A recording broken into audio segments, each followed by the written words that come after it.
Hi, I'm Professor Alastair Pearce from Working with Creatives, the organisation that helps you work with your creative colleagues. Today's creative colleague doesn't actually believe he's working for the company that employs him. He considers, in a sense, that it's the company that's working for him.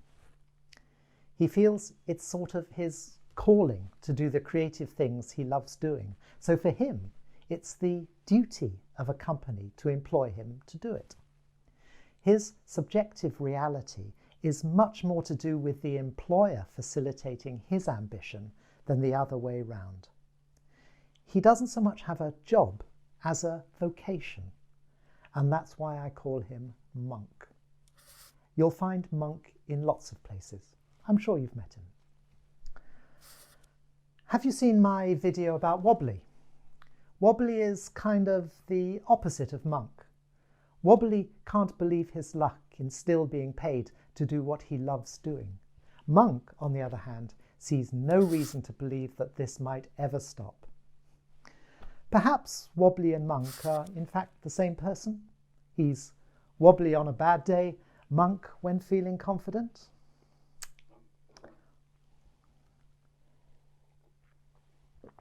Same person?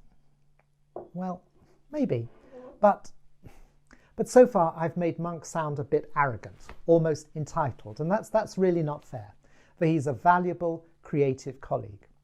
Okay, he's not going to bother with that email you sent about the new parking arrangements, but he's going to focus 100% on his current company project, as long as it also helps fulfill his own creative needs. So put him on suitable pieces of work and he'll be happy. And so will your company. What's Monk like to work with? Well, most of the time, absolutely fine. He's dedicated, determined, produces excellent work alone or in teams. He doesn't get on with Playful, though. Have a look at Playful's video and you'll see why. Monk isn't perhaps your most flexible colleague, for he's clear about his vocation and uncomfortable when prompted to challenge its borders. He can perhaps be a bit blinkered at times, but as long as his tunnel vision is roughly in line with company needs, everybody's happy. And that dedication, that commitment, fantastic. But is he committed to your company, his at least on paper employer? What does Monk feel about that? Would you call him a loyal company man? Excuse me. A short, but I hope useful digression. I'm a football fan. I support Tottenham Hotspur. I started supporting Tottenham when I was 6 and will support them till I die. Football fans don't change clubs, unlike the players. They change clubs all the time. And we fans accept that, even understand it. We get it that players have a higher order of loyalty than we do.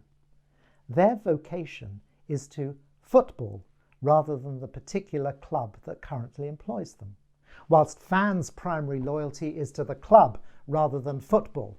I'm content to see Tottenham play rubbish football as long as we win. And Monk has that higher level of loyalty. It's loyalty to his creative vocation way beyond the particular company in which it is currently practiced. But you really don't want him to go to another team. He's one of your star players, so how can you stop that happening? Well, the answers are actually quite straightforward. But they do rely on your company recognizing Monk in the first place and then understanding his real motivations for coming to work in the morning. Visit my website at workingwithcreatives.co.uk for the way forward in recognizing your monks and aligning their creative convictions with company priorities.